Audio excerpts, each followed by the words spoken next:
Good morning children.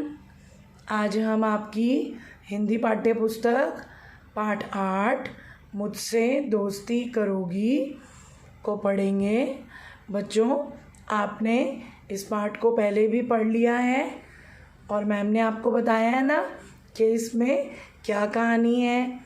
और आज हम बच्चों इस पाठ को दोबारा पढ़ेंगे, ओके, ताकि हम अपनी रीडिंग को और अच्छा कर सकें। तो आप सब भी मेरे साथ साथ बुक खोलिए और रीडिंग को स्टार्ट कीजिए, ओके। गर्मियों के दिन थे, रात के 10 बज रहे थे। भोजन करने के बाद मिनी और पिंकी अपनी माँ के साथ छत पर टहल रही थी। उनके पिता किसी काम से कनाडा गए हुए थे। कुछ देर बाद माँ आइसक्रीम लेने नीचे चली गई। मिनी और पिंकी खेलने लगी। अचानक मिनी ने आसमान से इडली जैसी कोई बड़ी सी चीज़ अपनी ओर आते हुए देखी। मिनी चिल्लाई, पिंकी देखो कितनी बड़ी इडली। पिंकी ने ध्यान से देखते हुए कहा, मिनी यह इडली नहीं, उड़न तश्तरी है। उड़न तश्तरी यानी अंतरिक्ष यान। उड़न तश्तरी मैदान में उतर गई। यान का दरवाज़ा खुला, उसमें से एक विचित्र प्राणी उतरा। अब बच्चों, विचित्र मतलब अजीब सा, जो बिल्कुल अलग दिखता हो, ठीक है। वह मिन्नी और पिंकी के घर की ओर आने लगा। दोनों छत से उसे ही देख रही थी। इतने में उस प्राणी ने एक ऊंची कूद लगाई और सीधे छत पर पहुंच गया। मिन्नी ने डरते हुए पूछा, आप कौन हैं? उस प्राणी ने कहा, डरो नहीं, मेरा नाम जीबा है। मैं दूसरी दुनिया से आया हूँ। वह देखो, उस नीले तारे पर मेरा घर है। पिंकी ने साहस करके पूछा।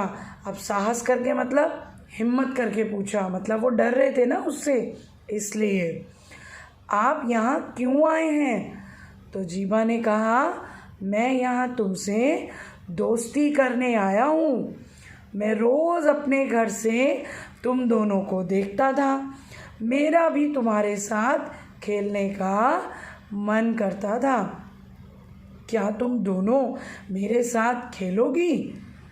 मिन्नी ने छट से कहा, हाँ हाँ, क्यों नहीं, लेकिन क्या तुम्हारा नहीं, आपका कोई दोस्त नहीं है? तो जीबा हंसकर बोला, मिन्नी मुझे तुम ही कहो, मुझे अच्छा लगेगा। अब उसने क्या कहा मिन्नी को कि मुझे आप मत बोलो, तुम ही बोलो। मेरे जैसा कोई बच्चा नहीं है, इसलिए मैं यहाँ आया हूँ। मेरे पापा ने मुझे यह खिलौना यान ला कर दिया था, इसी में बैठकर तुम्हारे पास आ गया। अब उसने क्या बताया कि मेरे पापा ने मुझे ये खिलौना ला कर दिया है, ये जो यान है जिसमें वो बैठकर आया है। ठीक है बच्चों, अब आगे क्या हुआ? पिंकी ने हैरान होकर पूछा, क्या तुम्हें यान चलाना आता है? जीबा हंसकर बोला, हाँ, ये मेरा यान है। मैं इसमें वैसे ही सैर करता हूँ जैसे तुम अपने 2 पहियों वाले यान पर करती हो। मिन्नी को हंसी आ गई, बोली, उसे हम यान नहीं, साइकिल कहते हैं। आओ हमारे साथ खेलो। जीबा ने पूछा, तुम दोनों अभी क्या खेल रही थी? मिन्नी ने बताया, हम अभी स्टेपू खेल रहे थी। तुम्हें कौन सा खेल पसंद है? जीबा ने कहा, मुझे तो छुपने और ढूंढने का खेल पसंद है।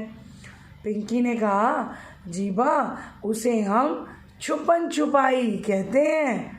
आँखों पर पट्टी बांधकर हम आँख मिचोली भी खेलते हैं। जीबा ने फिर पूछा, तुम और कौन कौन से खेल खेलती हो? पिंकी ने बताया, जीबा हम पकड़म पकड़ाई, खो खो और रस्सी कूद जैसे बहुत सारे खेल खेलते हैं। इतने में मिन्नी और पिंकी की माँ आइसक्रीम लेकर आ गई। उन्होंने अपनी बेटियों को एक विचित्र प्राणी के साथ खेलते देखा। वे बहुत डर गईं। पिंकी ने उन्हें जीबा के बारे में बताया। माँ जीबा से मिलकर बहुत खुश हुई। उन्होंने तीनों को आइसक्रीम दी और जीबा को आइसक्रीम बहुत अच्छी लगी। सबको आइसक्रीम अच्छी लगती है ना, हम लोगों को भी अच्छी लगती है सबको। ऐसे ही माँ ने तीनों को आइसक्रीम दी और जीबा को आइसक्रीम बहुत अच्छी लगी। कुछ देर तीनों खेलते रहे। फिर जीबा ने पिंकी और मिन्नी को अंतरिक्ष के बारे में नई नई बातें बताईं। मिन्नी ने पूछा, जीबा क्या तुम चांद पर बैठी बुढ़िया और सफ़ेद खरगोश से मिले हो? यह सुनकर जीबा हंसने लगा। उसने कहा, मिन्नी चांद पर कोई बुढ़िया नहीं रहती। वहाँ ना तो हवा है ना पानी, इसलिए वहाँ ना पेड़ पौधे हैं और ना जीव जंतु। वहाँ केवल बड़ी बड़ी चट्टानें और गड्ढे हैं। सूरज की रोशनी के कारण ही चांद रात में चमकीला दिखाई देता है। मिन्नी और पिंकी ने बड़े ध्यान से जीबा की बातें सुनी। रात बहुत हो गई थी। जीबा ने कहा, पिंकी और मिन्नी तुमसे मिलकर बहुत अच्छा लगा। अब मुझे अपने घर जाना होगा। मिन्नी ने जीबा को अपनी गेंद दी। पिंकी ने जीबा को अपनी गुड़िया दी। उपहार पाकर जीबा बहुत खुश हुआ। अब उपहार क्या हुआ? उपहार होता है गिफ्ट, जो हम किसी को देते हैं। अब जब हमें कोई गिफ्ट देता है तो अच्छा लगता है ना उनको, और जब हमें कोई गिफ्ट मिलता है तो हमें भी अच्छा लगता है। तो इसी तरह से जब हम किसी को कोई उपहार देते हैं या हम लेते हैं तो उसी तरह से जीवा को भी बहुत अच्छा लगा उपहार पाकर, और उसने वादा किया कि अगली बार वह उन सबको अंतरिक्ष की सैर कराएगा। और इसके बाद जीवा यान में बैठकर अपनी दुनिया की ओर चल दिया। अब वो इस दुनिया में तो नहीं रह सकता था ना। क्यों नहीं रह सकता था? क्योंकि वो तो दूसरी दुनिया से आया था। और वो पिंकी और मिन्नी के साथ खेला, थोड़ी देर रुका और वो बाद में अपने यान में बैठकर वापस अंतरिक्ष में चला गया। ठीक है बच्चों, तो आपने भी अच्छे से इसको पढ़ना है और अपनी रीडिंग को और अच्छा इम्प्रूव करना है। ठीक है, ओके चिल्ड्रन, बाय।